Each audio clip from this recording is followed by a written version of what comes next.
Hello, everyone. Through August, September, October, November, and December, we have been working on writing, creating, and developing our skills in order to become complex narratives.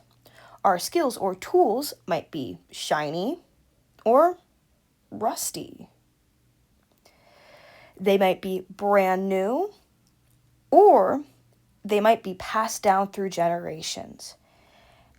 Yet, those tools are the ones that tell our story.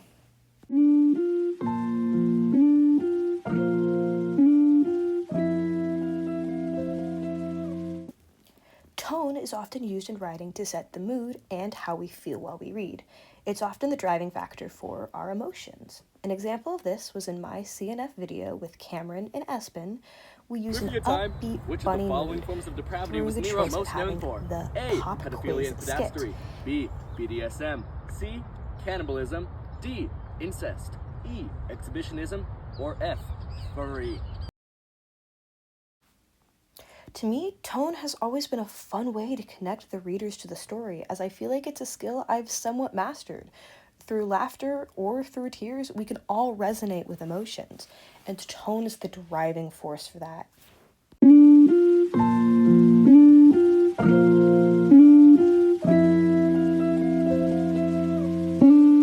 Whether it be a busy bee flying around or something else, imagery sets the scene. While tone inflicts emotions, imagery allows the reader to be transported into the scene.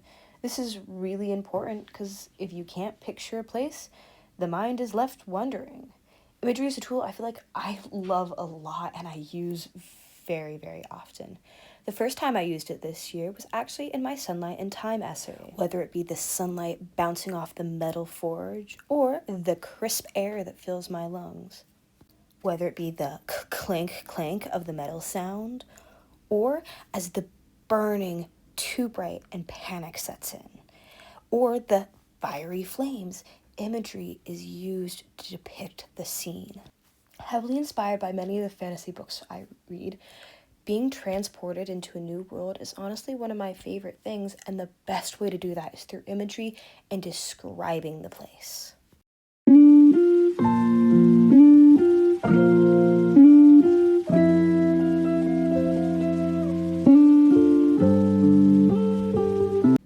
Writing in your own voice is very difficult, especially for an avid reader such as myself. I often feel like I need to use a compelling prompt or fancy words, yet those don't shape who I am, it's what I've experienced that does.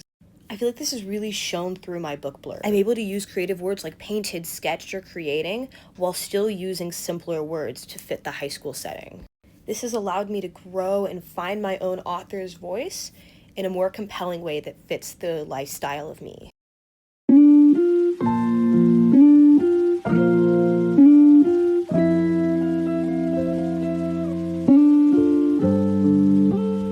POV has been something I have struggled with. I love to switch back and forth from first and third person while writing. Yet, when the writer's guide said it was worth stressing over POV, I did. Yet I think my improvement was really found in the flash fiction story. I used a lot of I's and my's. I could see my reflection in the metal, my pale face and hollow eyes, or a shiver went down my spine. Really show POV and make it the backbone of a story as you try to put yourself in the character's point of view.